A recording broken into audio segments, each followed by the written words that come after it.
vida. The film opens with a distressed girl, visibly tormented and lacking inner peace. Her profound fear disrupts her mental well-being, evident in her distressed state. Mysterious black marks mar her body, and she repeatedly mutters the name of a doll. These actions heighten her fear, causing her considerable distress. Seated before this troubled girl, her confidant, a young boy, attempts to console her. He reassures her, saying, "Relax, there's nothing to fear." However, his efforts prove futile as her distress escalates, leading to loud, inconsolable crying. Welcome to Movieland.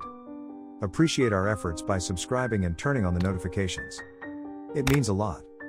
Enjoy. During this ordeal, an unsettling development occurs as the girl spots a child standing behind her friend, donned in white attire, an apparition of her soul. This sight intensifies her fear, causing her to lose control.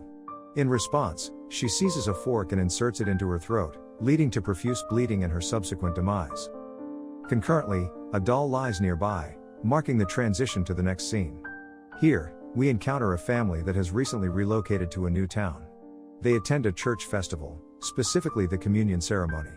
Among them is Sarah, the eldest daughter, accompanied by her mother. Following the communion service, a distressed woman approaches Sarah and her daughter, named Mary Soul. She inquires about her daughter's whereabouts, recounting her disappearance after the church ceremony. Mary Soul's mother expresses hope that someone in the church might have information about her daughter's location. Upon hearing this, the church's priest and other congregants intervene, escorting the distressed woman away. The narrative then returns to the family's home, where Sarah is grappling with boredom. Consequently, she decides to visit a club with her friend, despite her initial reluctance. In the club, they experience an unexpectedly enjoyable evening, even partaking in an illicit substance to enhance their revelry. During their time there, Sarah becomes captivated by one of her friends in a way she's never experienced before. They exchange meaningful glances, suggesting a newfound attraction. Exiting the club, they encounter the dubious substance dealer who provided them with the illegal substance. He ushers them into his car, but the situation takes a sinister turn as he diverts from the main road, driving them into the forest. Despite objections from Sarah's friend, they continue to argue. Sarah suddenly demands that he stop the car, claiming to have seen a girl in white clothing in the forest. She becomes concerned for the girl, fearing that she may be lost. After a fruitless search, all they find is a doll, which Sarah decides to keep, surmising it might belong to the girl she saw earlier. The following day, while Sarah was taking a bath, she noticed an unusual black mark on her arm. Despite this alarming discovery, Sarah brushed it aside and decided to meet up with her friend. During their meeting, Sarah's friend shared a local legend. The tale centered on a communion girl donning a white dress, rumored to have a visible soul. This girl also possessed a doll that the townsfolk believed to be cursed, bringing misfortune to anyone who owned it. Sarah's friend suggested that the previous night's encounter might have been with the girl's soul, linking it to the doll's curse. However, Sarah remained skeptical of these claims. Undeterred by her doubts, Sarah sought out the church's father to verify the doll's supposed curse. The father examined the doll and assured her that it held no curse, dismissing it as a simple children's plaything. Yet, Sarah sensed an underlying unease in the father's demeanor, suspecting he was concealing something. Afterwards, Sarah returned home and resumed bathing. Suddenly, a terrifying figure, also clad in white, attacked her, gripping her face menacingly. Sarah found herself in a well with flowing water, overwhelmed by fear. The young girl's spirit, dressed in white, continued her assault from below, attempting to submerge Sarah and end her life. Sarah resurfaced, screaming in terror, drawing her parents' attention. They found her faint and disoriented, suspecting intoxication as the cause. This suspicion fueled their anger and doubt, leading them to believe Sarah had fainted due to substance use. Sarah left home to seek solace with her friend, recounting her strange experiences and showing her the growing mark on her arm. Her friend revealed shocking news: she had an identical mark on her shoulder. This revelation convinced them that the mysterious marks were side effects of the illegal substance from the dealer. With this belief, they confronted the substance dealer, who vehemently denied any harm associated with his product, asserting his use of the substance without consequence. However, their interaction uncovered the dealer's lie. As they departed, he examined his chest, where a similar mark had formed and was expanding. Sarah's friend returned home to a difficult environment, marked by her father's excessive alcohol consumption and abusive behavior. Seeking refuge, she spent most of her time outside, leading her to a disturbing encounter in a bar's restroom. Inside the bar's restroom, She experienced the same unsettling occurrences Sarah had endured, encountering the malevolent soul and enduring a series of eerie events. Overwhelmed by fear, she left the bar in tears. Sarah received a call from her friend detailing the frightening encounter she had just experienced. Suddenly, the malevolent soul launched an attack on her friend, causing her to fall silent. Witnessing this, Sarah grasped the gravity of the situation and hurried to her friend's aid. She found her friend unconscious, much like Sarah had been earlier. While her friend's body lay motionless, her soul was trapped in the same well Sarah had encountered. The vengeful spirit was relentless in its attempt to end her life. Acting swiftly, Sarah managed to revive her friend just in the nick of time, saving her life. Both girls were shaken by the ordeal and decided to confront the illegal substance dealer, fearing the spirit's next target would be him. The substance dealer, however, had an unexpected encounter with the malevolent soul. The ghastly apparition frightened him to the core, prompting him to speed away in his car. Despite his desperate escape, the malevolent soul managed to infiltrate the car, causing the dealer to lose control. The ensuing accident claimed his life, leaving the two girls in a state of shock and despair. Confused and unsure of what to do next, they turned to Sarah's friend, who had a romantic interest in Sarah. He disclosed a chilling story from the past about two sisters, the same girls seen at the beginning of the narrative. These sisters had acquired the cursed doll, and a series of tragic events had culminated in their deaths.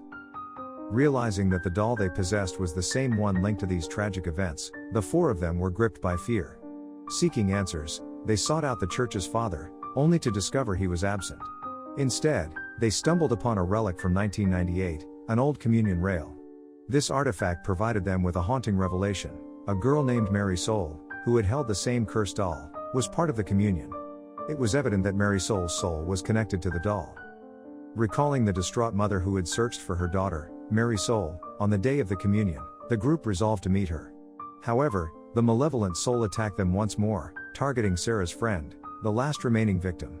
As they realized his life was in peril, they comprehended the tragic events that had unfolded within the car on that fateful night, involving Sarah, her friend, and the substance dealer. In that moment, fate had singled out these four individuals. Their encounter with the malevolent spirit had marked them as its chosen targets. As a result, the spirit unleashed a terrifying assault on Sarah and her friend, locking them in separate rooms. Sarah found herself confined with a ghastly sight, the lifeless body of the father, bearing the same ominous mark. It became evident that he had fallen victim to the malevolent spirit. Meanwhile, the spirit relentlessly pursued Sarah's friend, attempting to drain her life force into the cursed well. However, their timely intervention prevented this tragedy. Sarah and her friend managed to revive their comrade, who now bore the same foreboding marks on her body. Urgency gripped them as they realized the urgent need to find Mary Soul's mother. Their quest led them to the distressed mother, where they revealed their own cursed marks. Witnessing this, the mother comprehended the grim reality. The curse that had befallen her daughter now plagued these newcomers. Tearfully, she recounted how the ominous marks had inexplicably manifested on Mary Soul's body, driving everyone away and denying her the love she yearned for. On the day of communion, she had endured ridicule and fled, never to return. Touched by the mother's plight, Sarah offered reassurance. She pledged to love Mary Soul, regardless of the curse. With these words, they departed, bound by their shared mission. Sarah's friend soon joined them, and the trio embarked on a search for the malevolent spirit. Their journey led them to a desolate area, where the malevolent child spirit resumed its relentless attacks, repeatedly attempting to claim their lives. Sarah and her friend found themselves once again in the spirit's deadly grasp. The malevolent spirit, dressed in white, moved menacingly toward Sarah, but instead of inflicting harm, it embraced her. Sarah, initially unnerved, recalled the mother's words, Mary Soul's yearning for love and acceptance. She understood that Mary Soul wished to be loved without fear. Sarah reciprocated by embracing Mary Soul's spirit. However, their embrace occurred as water began filling the well, endangering Sarah's life.